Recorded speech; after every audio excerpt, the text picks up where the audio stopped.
Hello, it's Denise from Women Beyond a Certain Age. We have our health specialist back with us today, my dear friend, Patricia Greenberg Grunfeld. Now, I'm tripping on her name because I'm saying her whole name. I only know Pat as Patricia Greenberg because I've known her for 30 years. 30 years at least. And she's been married for 30 years, but for some reason, my brain won't let me take her second name. Hello, Pat. Hello, Denise. So lovely to see you. Okay, Pat and Cindie and I can talk till the cows come home. So I need to tell you, today is very special. If you've listened to the podcast before, you know Patricia is a trained chef. She was a nutritionalist, an RD. Aren't you an RD, Pat? Weren't Not you? anymore, but initially I started out Initially, as a that's how you nutritionist. started. Yeah, and then Pat has written pivotal cookbooks and her program and is writing another book now. But let me tell you, live well, eat well, live well, age well is Pat's motto. And you know, her mantra. And I'm going to tell you something. It's so simple and it's so good, Pat. That's what I Thank you. think of. Thank you. So, but let me tell you, Pat's here today. It's a specialty. Let's Mhm. call this a specialty podcast, and I'll tell you why. Pat just had a hip replacement. Now, the reason this was so not shocking to me, but so important to me that she tell her story, and she is here today to do it, is Pat was a runner, a marathon runner, has been a walker and stuff for what, Pat, 30 years, 30 40? years. Yep. Yeah, Yeah, you since have to see, 1995. Pat has a bulletin board in her office with, I don't know, thousands of marathon medals, okay? Um, I don't keep mine out because I don't want to, embarrass anyone. I'm waiting to get my first marathon medal. But anyway, with this said, so Patricia says to me, Pat says to me one day, I'm going to have my hip replaced. And this is what she gave me some notes, and I just want her to talk, but I think this is enormous. Hip replacements are one of the most common surgeries being performed on adults over 60 right now. This miraculous procedure is available, safe, and over 65 covered by Medicare. Now, because I have become the queen of Medicare, I know everything about Medicare and what they cover, and in fact, recite shit in doctors' offices to them. And they're like, going, okay, I believe you. Okay, it's covered. This is really a big deal. So, Pat, start with us. Tell us how you found out you needed a hip replacement. And I know that you're kind of you're coming out of the bad, you're coming in the end of your recovery, though it takes a long time. Talk to us. Just tell us everything. Start at the beginning. Okay, so I'm 4 weeks out. So let's talk about what led to it. Yes, I was, and I want to tell you even, I'm going to go back a little further because I think this is a very profound aspect of how we got here. I was a chubby, unathletic child. I was not, I was the home ec queen. I cooked, I sewed, I was knitting. Some of you know I'm an avid knitter my whole Knitter. life since I'm a little kid. And I didn't play sports. I wasn't a cheerleader. It wasn't my thing. And truthfully, I wasn't encouraged either. It was just something of the times. I'm 63 now, I'll be 64 in November. And boy, have times changed with what we know. But at that time, that's where we were. So in 1995, I was in LA working as a chef instructor at the Los Angeles Culinary Institute. And I was laying on the couch on a Sunday and I saw an ad said run the LA Marathon. And it was a training program that cost $50. And I said, I go to the gym a couple days a week. I'm a nutrition teacher. I could do this. And I embarked on the journey of running this marathon. I got through it, and it was to me the fact that I could run a marathon with my completely unathletic background, and I'm built like a cherub. I still am to this day. Um, Having an hourglass figure is a double-edged sword. It's considered attractive, but it's not conducive for sports. And I finished it and I said, well, I'm never doing that again. That was one and done. And a friend that I had trained with talked me into, he says, come on, let's go do the New York Marathon. I said, oh, please. And he says, no, let's apply for the New York Marathon. Well, we probably won't get in, but let's try. I got into the New York Marathon and I finished the New York Marathon in a very good time, I might add. And I'm like, wow, okay, I'm going to try to do this again. And it just started a journey of self-awareness. As an aside, I hope people are taking notes because this is all important to people when they get into their 60s. I had anxiety disorder. I had panic attacks.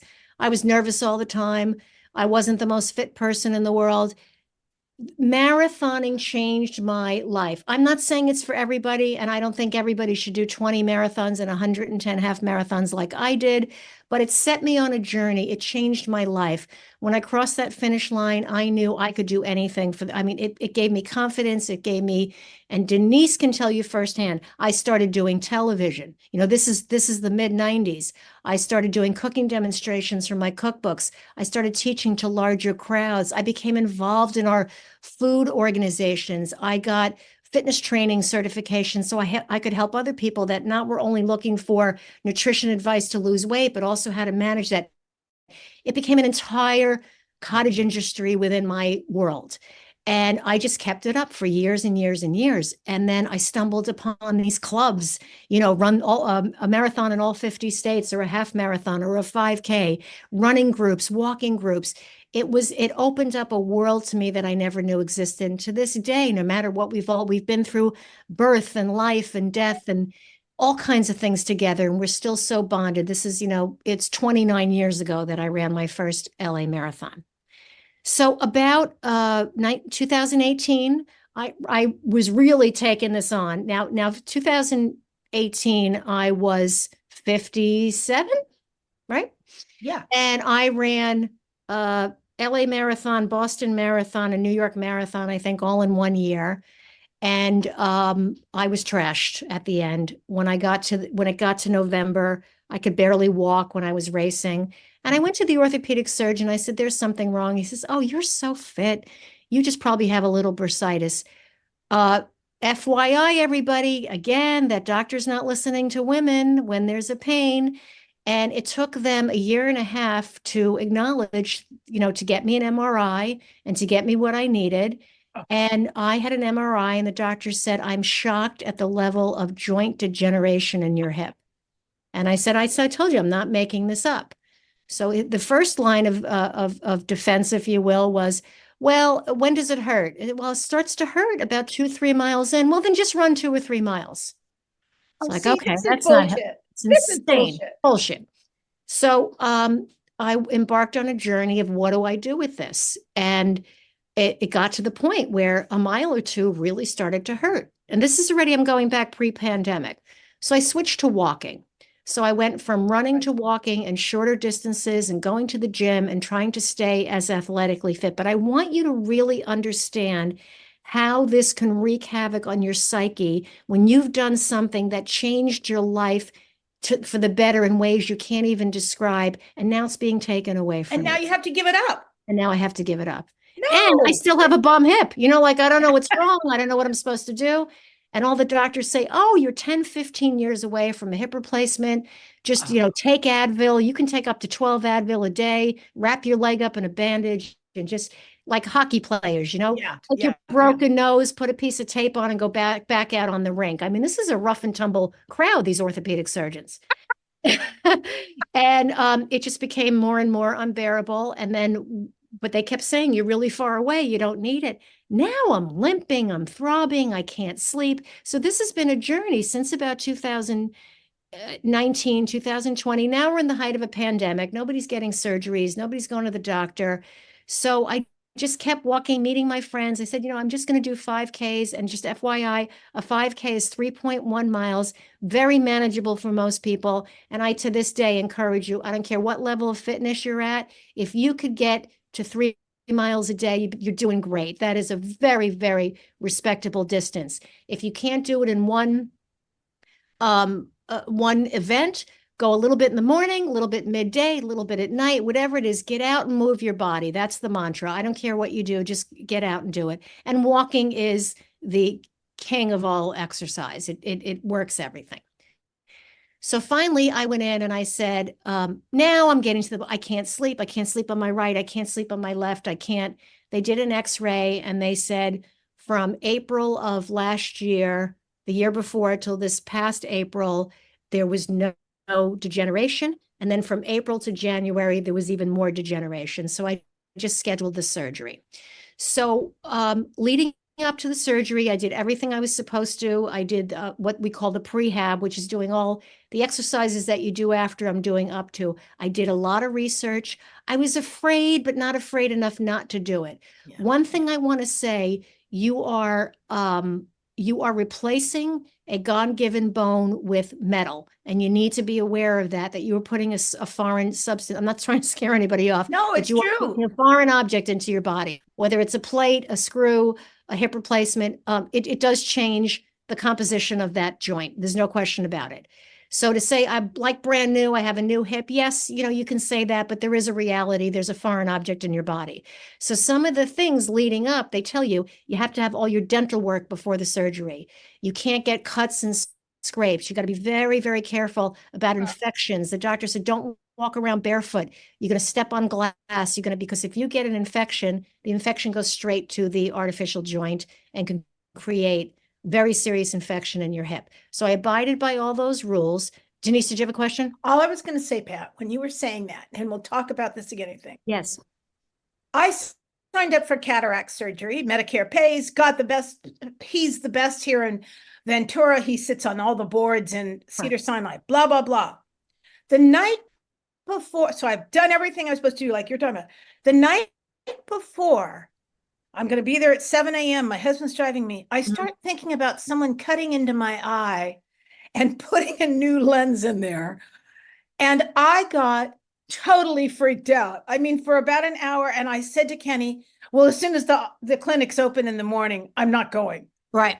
And I had done everything. So you're at point 2. You go along and you think it's all great. And then when you really realize that your bone that you've had for 63 years, they're taking it out and they're putting in a shower curtain rod. That's correct. That's a very interesting way to put, yes. It makes you all of a sudden think, huh? Yeah. And I think it's very healthy and very normal to think about it. And I'm not, and I know there's people that go in and don't think about it and they just do it. I don't even want to know what they're going to do. They're just going to do it. To me, it was very important to know because of the restrictions I may or may not have afterwards. So leading up, I was remarkably calm going in, but I can remember thinking, tell them, is there anything they need to know? Is there anything that you're remotely concerned about? Ask. And what can I do and what can I do? Now, here's the horrible part or wonderful part. Everybody gives you a little bit of a different take. The surgeon will tell you, yes, you have these restrictions, you must follow them. The assistants, my surgeon has a team, I call it a Grand Central Station of Joint Health. It's a team of nurses, and anything you need before, during, and after, you call them. Can I do this? Can I do this? Is this normal? And they've been a godsend. I'm going to send them some flowers and candy because they put up with all of my questions, my constant questions. When I went in and I woke up, so you go in and the surgery is probably 2.5 hours, as little as 2 up to 3. And my biggest fear was, would I have repercussions from the anesthesia? I find the anesthesia the scariest part of the whole thing, being put in an altered state. And every single doctor I have encountered, and people say, you're going to love it. You're going to feel woozy. First, they're going to make you feel great. And then next thing you know, you wake up, you don't know what happened. Well, I'm here to tell you, kids, I do not do well with anesthesia of any sort, even a lidocaine at the dentist. I have always had reactions to anesthesia. So that was something I was frightened of, and I told them about it. So when I woke up from the hip replacement surgery, I had a giant yellow wedge, which looks like a piece of cheese, between my legs. My legs were strapped in because your body is forced to be on your back because you cannot move your hips from side to side. So I wake up, okay, that was, mid-morning or midday on Monday, and I did not sleep because I can't sleep on my back. And the pain started to come in. So they came in and injected more opioids, whatever it might be. And I had a rush through my body. And the guy said, the nurse said, you really felt that, didn't you? I said, yes. And I do not like the way it feels. I'm sorry. He goes, okay, we're going to check you in a couple of hours. And wanting to roll over. I'm wanting to sleep. I can't. So I was in this limbo period, coming down from the anesthesia, feeling nauseous.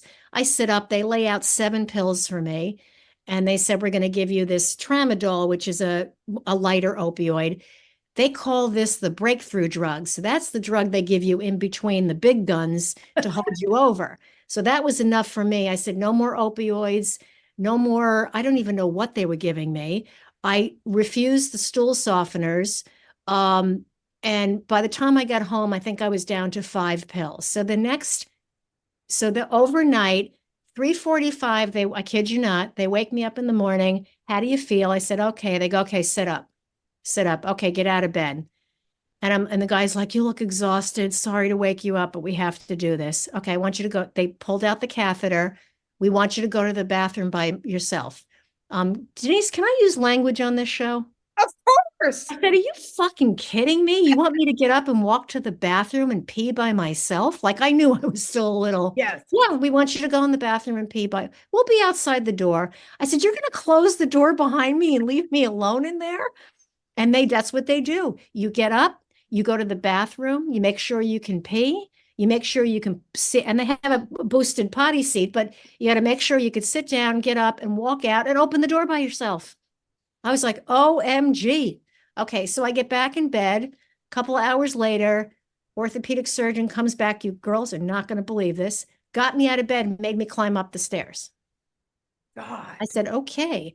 And what they do is you go up with the good leg and you follow with the operative leg. And when you come That's down, why they were giving you so many I drugs. said, drugs, right. And then you start with the operative leg and you come down on what they call the good leg.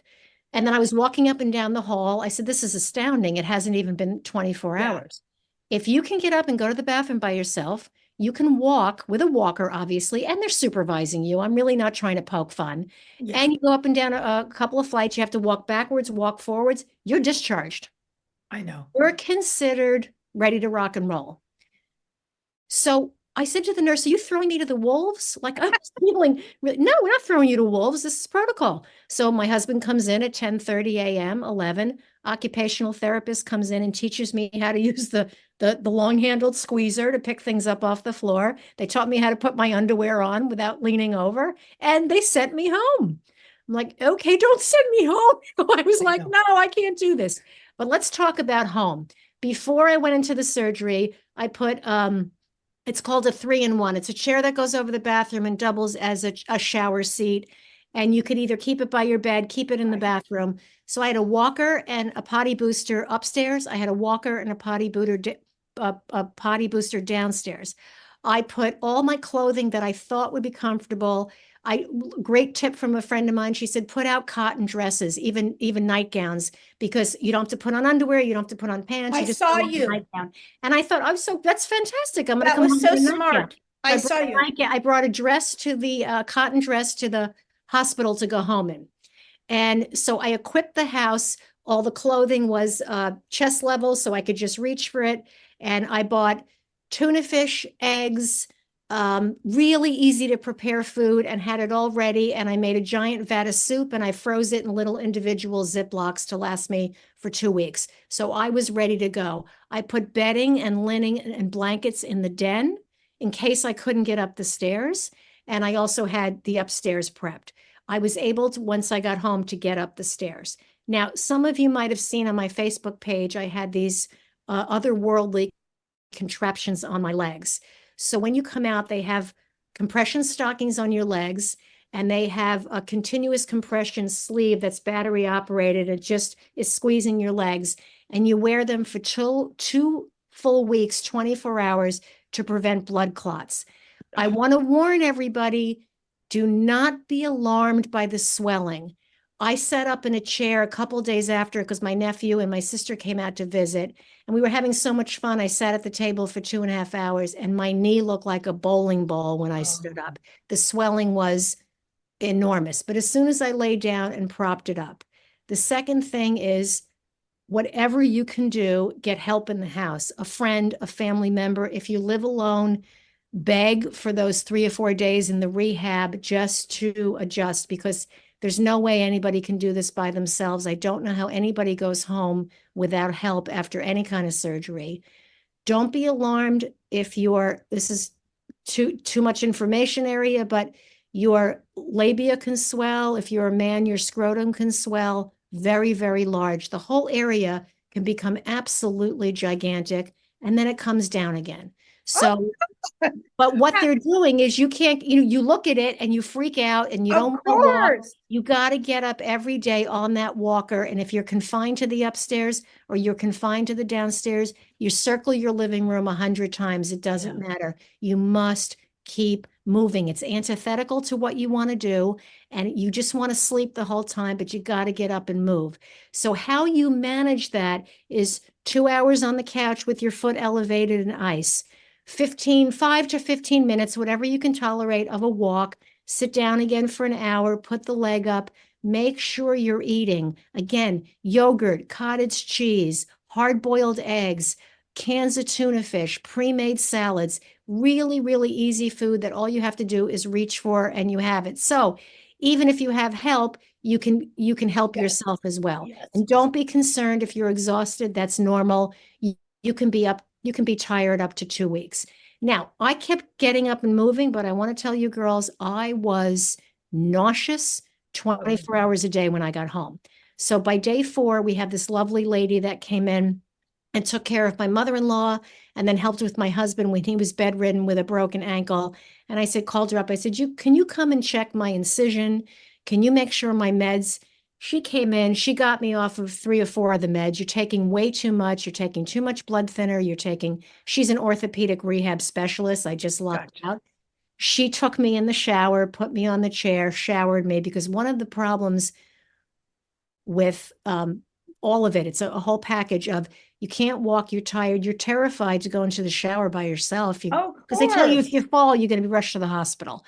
So she said, by day 5 or 6, you should be able to give yourself a shower. I was terrified, but I did do it. Subsequently, after I got home, I looked around. I don't know how I got away with this either. I had the wits about me. I hired a handyman to go to Home Depot, and he put grab bars. I have 4 bathrooms. He put grab bars in every single bathroom, reinforced it, and so that every bathroom in my house is now safe, regardless of your age or your level of infirmity. Those grab bars are a godsend. It cost me a couple $100, including the labor, and he came and installed it all in the house. So my house is equipped for that, going forward. What I want to tell you from me, some people get up and they don't feel it. The wave of emotion. This is why I'm telling you the backstory. That hip brought me to a level of happiness and success that I never in a million years thought I would feel. So there was a sense when the hip was replaced, you're getting out the old and bringing in the new, but there was a little period of mourning for me around week 2 where I started to feel, I wouldn't call it serious depression or I needed to be watched, but I was really sad. I was like, now I have to do things differently, and I have to do things differently permanently. You guys know my new book coming out is called It's Okay to Be Old. Yeah. It's all I talk about, but there's a reality in that change. People, first of all, I just want to thank you. I have to tell you something. Everything you've talked about today is so important, especially how women, you were complaining and that male doctors don't respond. Mm-hmm. If you don't become your own best health advocate, right? If you don't do all the work you did, you put in the research you did to get ready and shop. I watched you on Facebook. Yes, I knew you were getting ready for your surgery. Right. And then how smart of you to get someone to come put in the handrails. How smart of you to call your friend then when you realized it was really hard to have someone come in. People always say, oh, I'll be fine, or my sister's coming. Well, what if your sister can't come that day? Or what if your husband gets the flu? Whatever. Denise, more importantly, your family members are not medical professionals. That's exactly right. They don't know what to do. So when you say to them, my hip really hurts, they go, well, it can't be that bad. You're on drugs. Or you're going to tell me you can't reach that? Or you can't lift that bowl of salad? No, you can't. Touche. Now, and the other thing that I want you to go back to, depression for me, I don't have depression like I used to. I mean, when I was a young woman, it was hormone, there was raging hormones. But I'll tell you something. I've always gotten depression after any sort of anesthesia. And it can be several days later. I wake up with like the black cloud of Calcutta Yes. over my head. Yes. And then you call the doctor and they say, oh, yeah, some people get depressed after the anesthesia. Well, that's an understatement. But I think what you're talking about, and it's so important, your life just changed when you had to have hip surgery, and your old life is bye-bye. That's correct. And so it's easy to say, and people say, oh, you're so lucky you have Medicare. Oh, you're so lucky you could have hip surgery. Where? But there's a whole passage of, um, there's a whole part of your life here that just got altered by having surgery. And Yes. I would think it would be ridiculous if you weren't depressed or if you hadn't thought about it. No, and I think, Denise, that some of the problem with family and friends and your public following, depending on, how you conduct your professional life, they don't want to hear it. They don't want you to Oh, be yeah, depressed. They don't absolutely. want to deal with it. So they poo-poo it or, dismiss it. There's another strange side effect that from surgery that a lot of people don't even know exists. It's called restless leg syndrome. Now, I already have a hereditary version.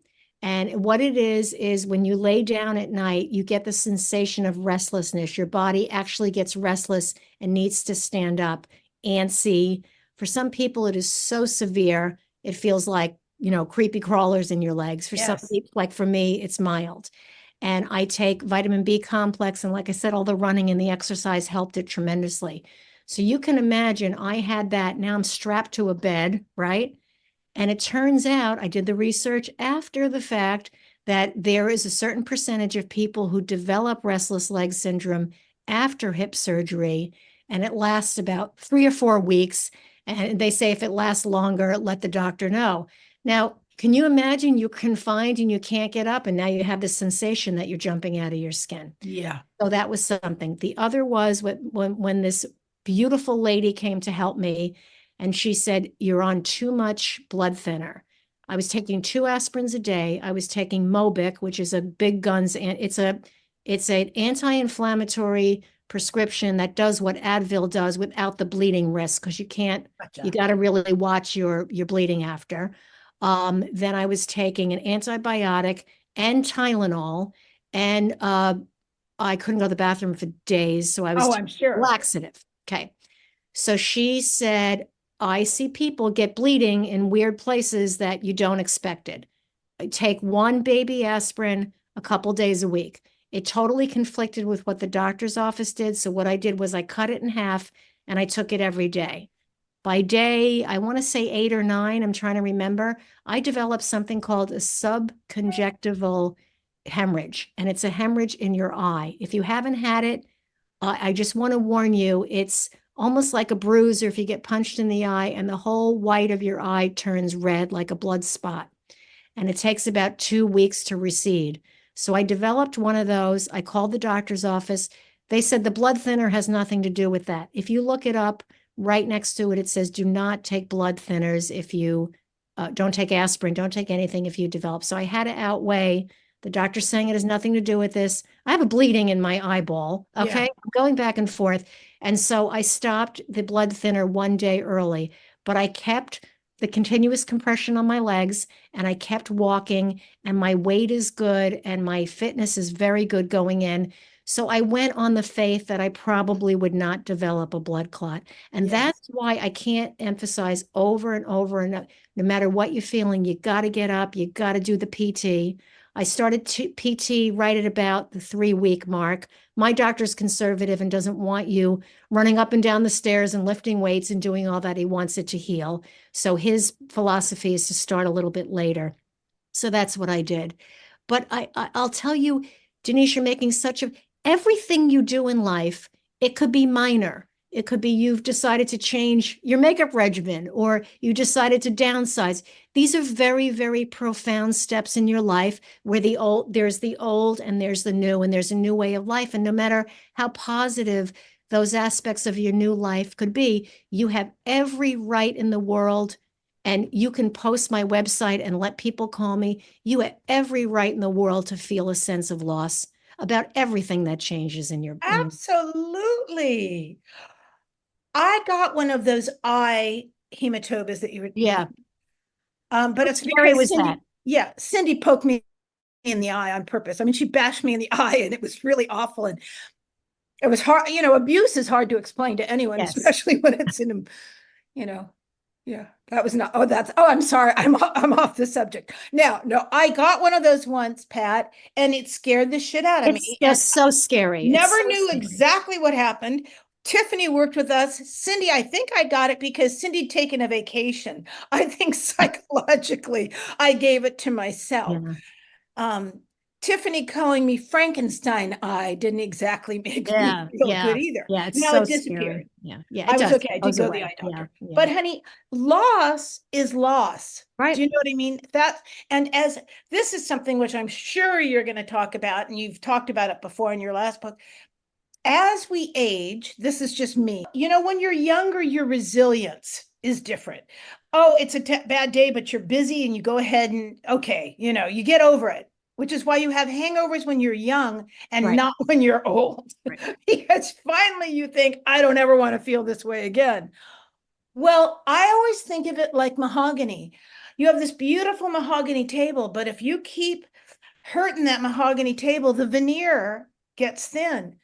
Well, that's what life to me is like sometimes. I mean, I just look at the resilience I used to have. I do not have my nerve endings are different. Your Mhm. pain level is different. Your exhaustion is different. Things that Absolutely. you used to be able to do, you can't do, but also you don't have the motivation to them as you age, or because you just physically you realize you're going to pay for it one way or the other. Right. And So also, I want people to understand that you come to a point in your life where you don't have to apologize, you don't have to excuse. And if you're tired and you don't want to go out, it's something I try to emphasize. My daughter will be 23. And I try to tell, all parents say, "What are you doing out at 3 in the morning?" And they say, all the kids are out. And I say to Gabriella, it's such an old-fashioned statement, but what good comes out of being out past 12 midnight? okay. Nothing. Now, first And of all, so now when you're young, you think you can, looking back, we stayed out till 5 in the morning, whatever, and go to work the next day, especially in the food business. yeah. We'd work till 2, 3 in the morning doing catering jobs, restaurant work, whatever it was. And that's why you can't do that indefinitely.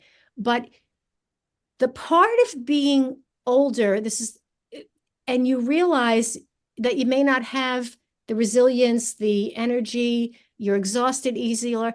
That's okay. And you say, I'm going to bed. I'm not That's going to right. have that second glass of wine. I'm not That's staying out. You guys can party all you want. I'm going home. There's no peer acceptance anymore. That there's no what's the word I'm looking for? Not peer acceptance, but it's not socially acceptable to leave right. early. Well, it is. Leave. Yes, it Goodbye. is. That's it. It's totally fine.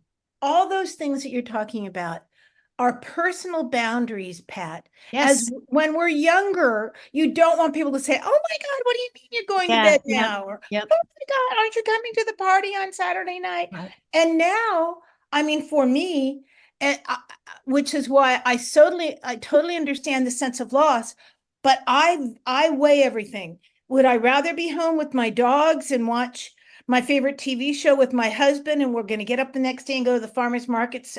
Or do we want to drive that far to a party with people that, I'm not sure, you know Yeah. what I mean? Is it worth it? And it's just a weighing thing. Or with some of the people that I do want to see, which Kenny and I've done a couple of times, he's so good at it.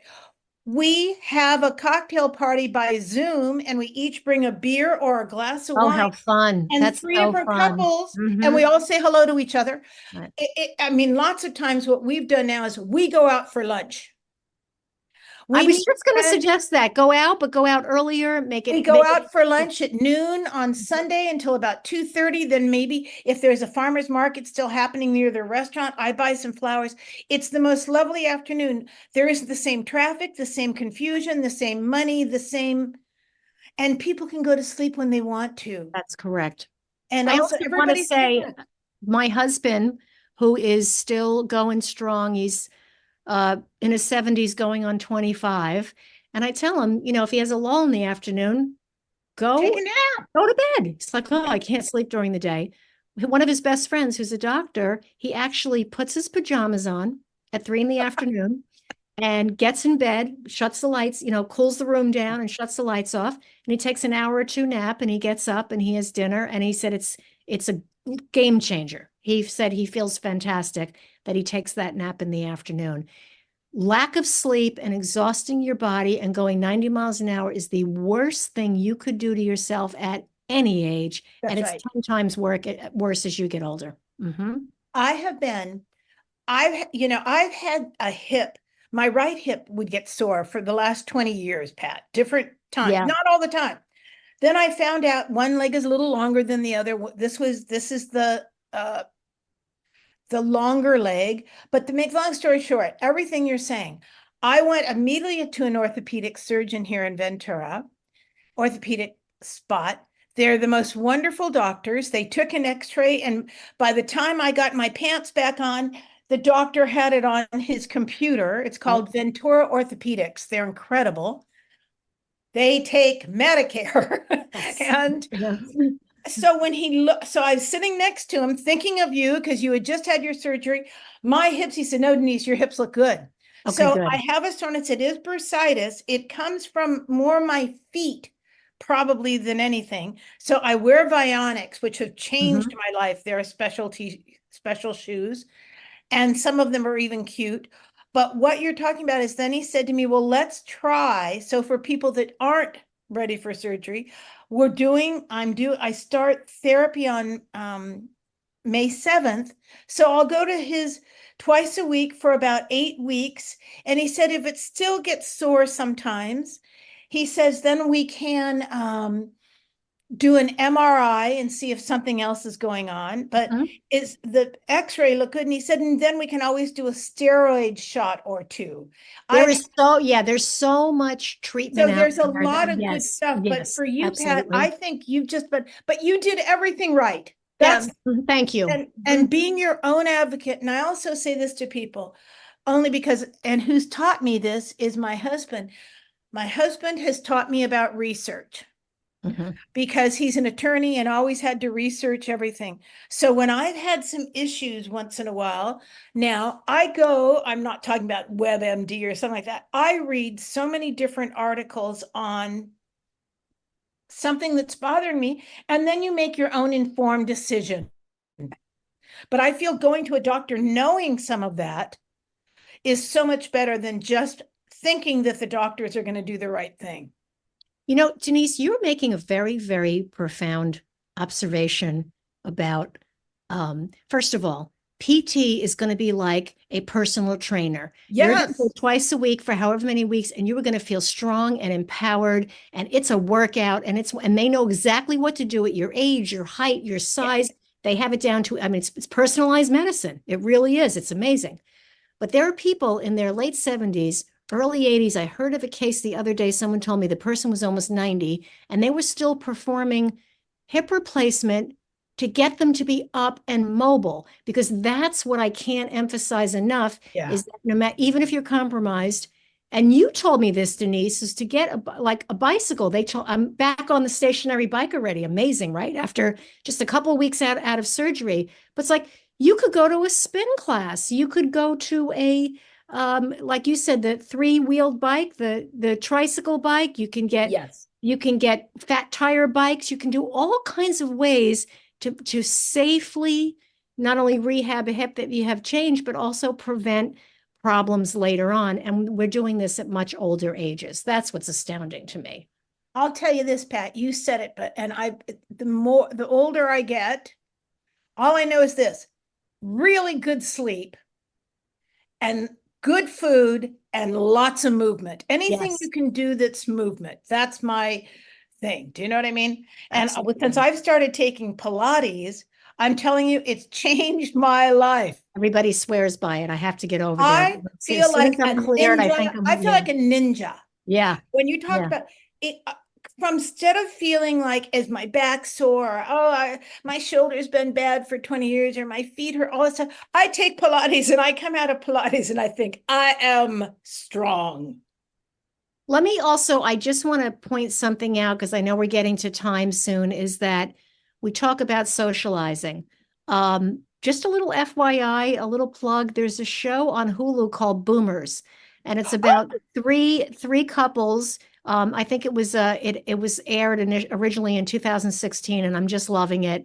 And it's a group of three couples in their 60s and what they're dealing with. And it's so cute because when it comes to socializing, you can keep your circle small, but it's important to have a circle, and it's important to keep in touch with people. And one of the things I've researched extensively and I'm putting into the new book is that the people that you have known the longest will be your allies as you age. It's like Denise and Cindie could call me any time of the day or night. They don't have to explain it. We've known each other for so long. You could just say, this is what's going on with me. And those are the friendships that are really going to get you through that, God willing, you will live to be in your 80s and your 90s and hopefully beyond. It's not having to start all over again. So not just cultivating the friendships, but try to keep, even if it's just a handful of people, it's just knowing you have a couple of people to call. And please don't be shy. If you're alone or your spouse is limited or your child is only coming to visit and there's nobody in the house. I actually did. I called a cousin and I said, could you please go to the store and pick up A, B, and C for me? Lovely. Please don't be shy to do that. And if all the person has to do is say, no, I can't. But if you have that handful of people to rely on, that is more reassuring than anything. And Pat, thank you. And Cindie and I would like your bank PIN number. Yeah. I'm kidding. Oh, for God's sakes. No, we really would. Now, Pat, as always, you're a fountain of information. Thank you, honey. Thank you. It's always a delight to see both of you. And let me tell you, I'm so glad, but I knew your surgery. I mean, it's always a risk, but any surgery is a risk. I knew it was going to be successful because you had so prepped yourself, your house, your life, your family for it. And that's, you were prepared. And that makes a huge difference. When this goes up, people that want to reach out to Pat, we always can put it's always her information. You can look up Pat's books that she's written. You can reach Pat on her website, which is what, Pat? www. I made this really easy. www.patriciagreenberg.com. Perfect. And leave me a message or reach out. We have contact. Or if you have a group, if you're in a group and you'd like a speaker, Pat's a wonderful speaker to talk about. Pat, you and I have said this. I think people say, oh, I hate the expression aging gracefully. I don't. I just think you're going to age regardless. I mean, I don't like anti-aging, and you and I have talked about, right, because you can't fight aging. Right. But you can age with fun and enthusiasm is the best you know how. And that's how I feel about you when you're writing these books. You're trying to say to people, it's okay. And it doesn't have to be graceful. You could go kicking and screaming. I like aging peacefully. Try to find some peace in your life. Try to make this the stage of and every stage of your life that's calm, and that you're not fighting things just makes everything worse. So it does. For people that want to reach us, you should email us at womenbeyond@icloud.com. You can reach out to Pat on her website. We just gave you the address. And Cindie, I want to thank Cindie, who keeps the train on the tracks. See, my brain is starting to go now because I'm a little tired, which is the example. And Pat, I get up at 5 and I run like a crazy, not as manic as I used to be, but then by about 2 PM, I take a 30-minute nap and feel like a new person. And then I cook dinner. Get a second win. Yep. Thank you, Pat. Thank you. Thank you. Thank you. And Thank you, everyone that writes to us or asks us questions or tells us they like the podcast, and we're happy to be here. Okay, Yes. ladies. Thank you. Thank you. Bye-bye.